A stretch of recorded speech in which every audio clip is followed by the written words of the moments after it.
Eu gosto muito de um poeta gaúcho chamado Mário Quintana, muita gente o conhece, é um homem estupendo, que deu um azar danado, morreu há 20 anos, na mesma semana que o Ayrton Senna. E quando você é alguém muito importante, mas alguém famoso morre perto, você desaparece do circuito.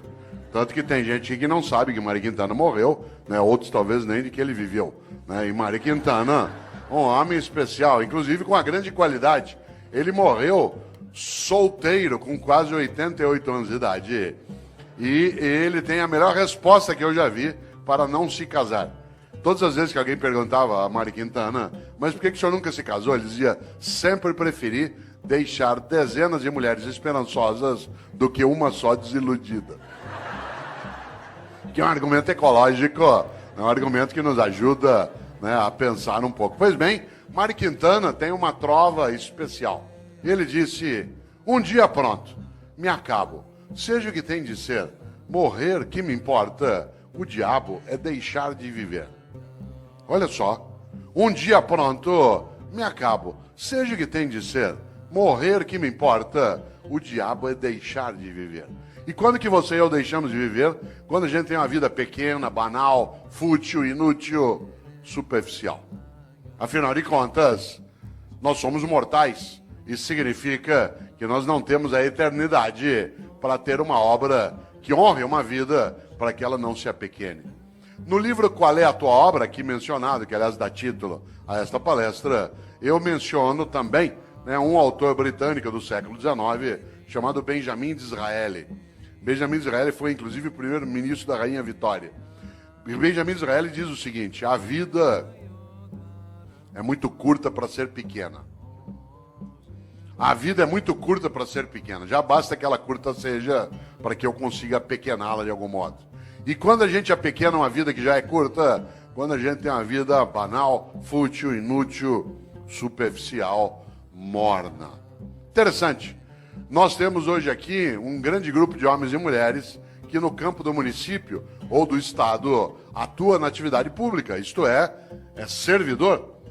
É aquele ou aquela que tem uma capacidade imensa de fazer algo especial, ganhar a vida cuidando de vida. Você quer coisa mais honrosa do que ganhar a vida cuidando de vida, mas não da própria vida. Também da própria vida, mas do conjunto da vida numa comunidade, numa cidade, num estado. E nesta hora, quero lembrar algo. De fato, a vida é muito curta para ser pequena. Nós estamos quase terminando o mês de novembro.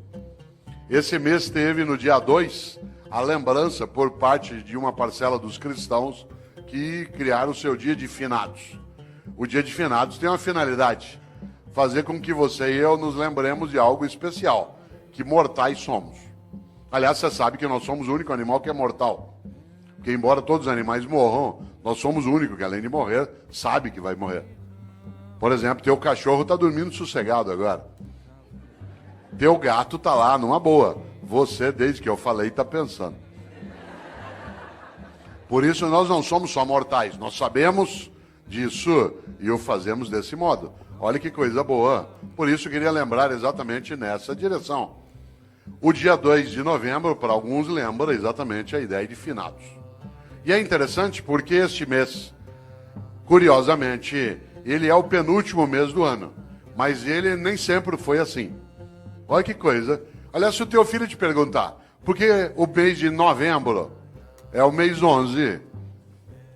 O que o mês de dezembro é o mês 12? O que você vai responder?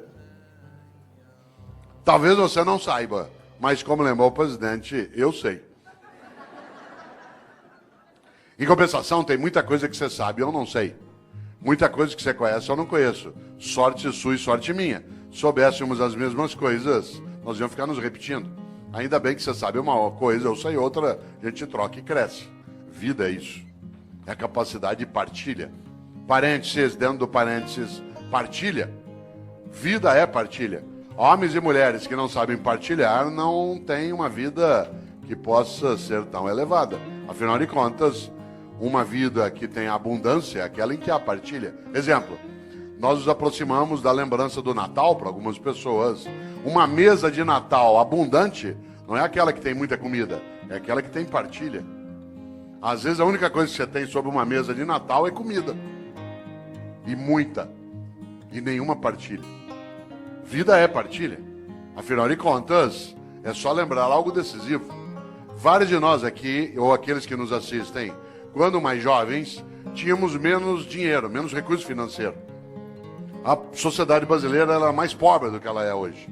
Vários dos nossos pais tiveram menos dinheiro do que nós.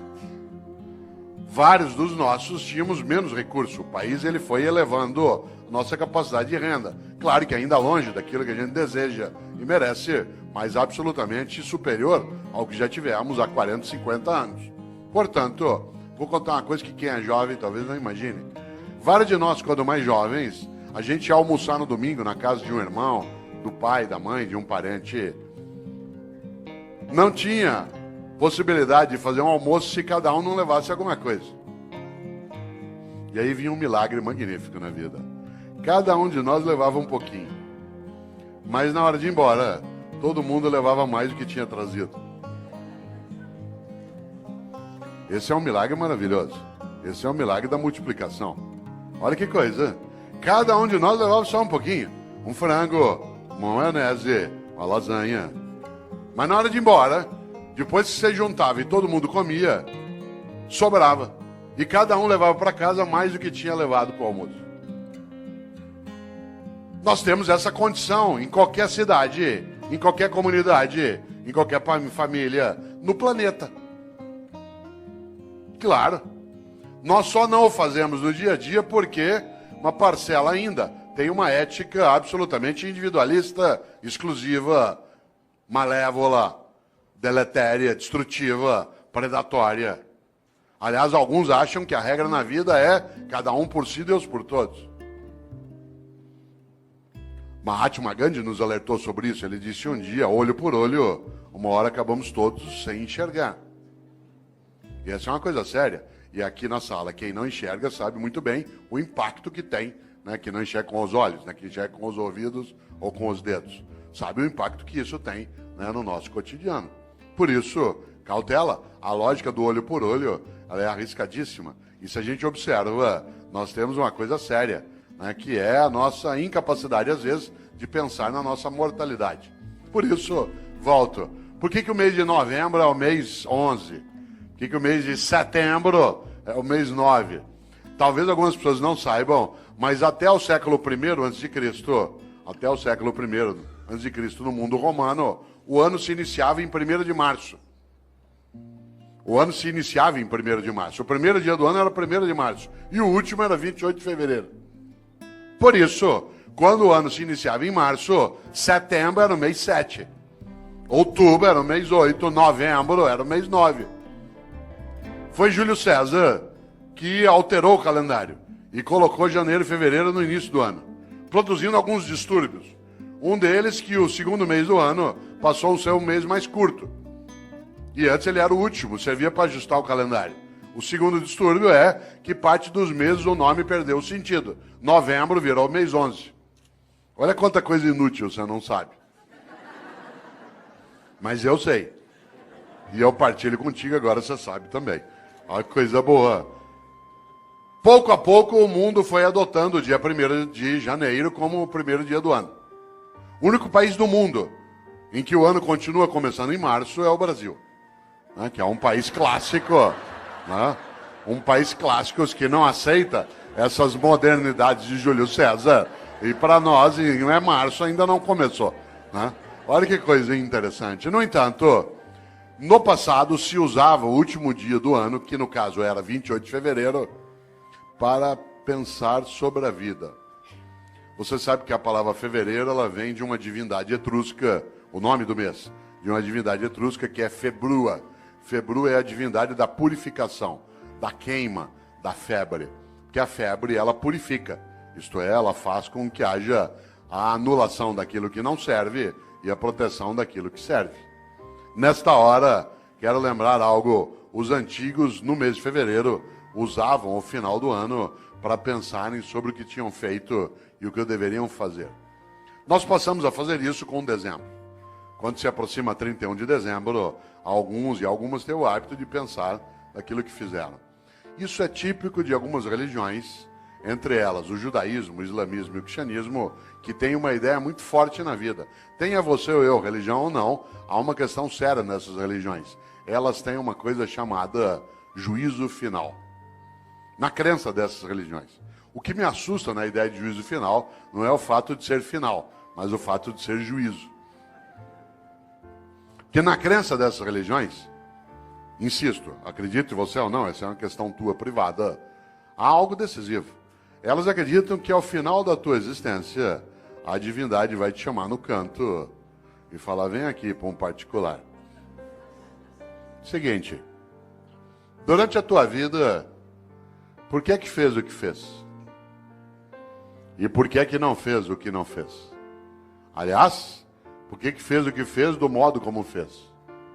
E por que é que deixou de fazer o que deveria ter feito? Essa é uma pergunta séria. Algumas pessoas na vida não esperam o dia de juízo final para meditar sobre isso. Vão fazendo durante a própria vida.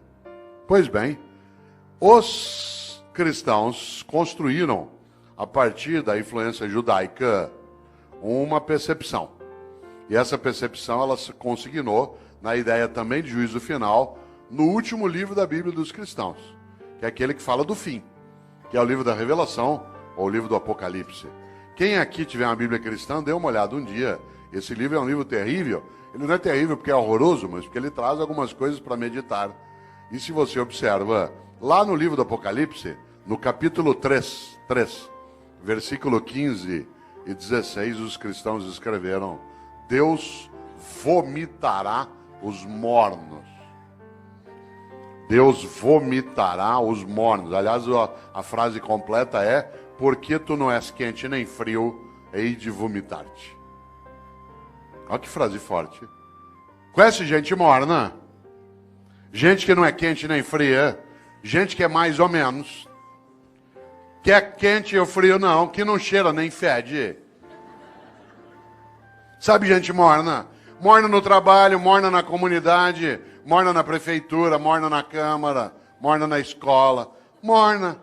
Não é quente nem fria. Gente que não tem compromisso, que não cheira nem fede. Mais ou menos compromissado, mais ou menos competente, mais ou menos servidor, mais ou menos religioso, mais ou menos político.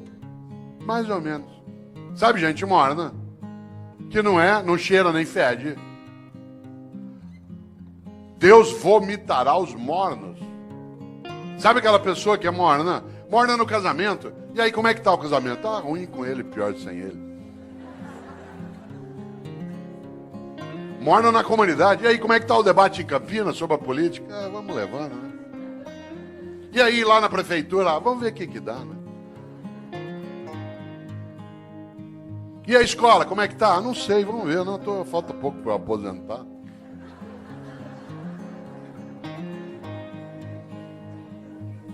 Deus vomitará os mornos. Gente que é morna na amizade. Você vai apertar a mão dela, com licença, ela dá só a pontinha do dedo. Você aperta aquela minhoca desmilinguida. Você vai abraçar, a pessoa abraça meio de lado, meio parece que tem nojo. Sabe gente que economiza afeto? Pessoas que esquecem que afeto e conhecimento é uma coisa que se você guardar, você perde. Afeto e conhecimento, guardou, perdeu. A única maneira de ter afeto e conhecimento é repartir. Gente que é morna na cidade, morna no casamento, morna no serviço público. Morna, não é quente nem fria. É morna na religião. Conheço gente, por exemplo, que vai a um culto ou a uma missa. Um dos meus sobrinhos é pastor presbiteriano aqui em Campinas. E às vezes a gente brinca, né, sobre isso, curiosamente.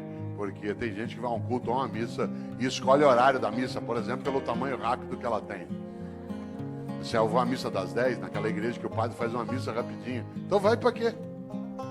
Ou você acha que teu Deus é tonto? Você chama ele de todo poderoso e ele não sabe que você escolheu uma missa curta. É um Deus palerma. Atenção. Deus vomitará os mornos. A vida é muito curta para ser pequena. Já basta que ela curta seja para que eu consiga apequená-la de algum modo. E quando é que você e eu apequenamos a vida? como eu disse, quando era uma vida superficial, banal, fútil, inútil.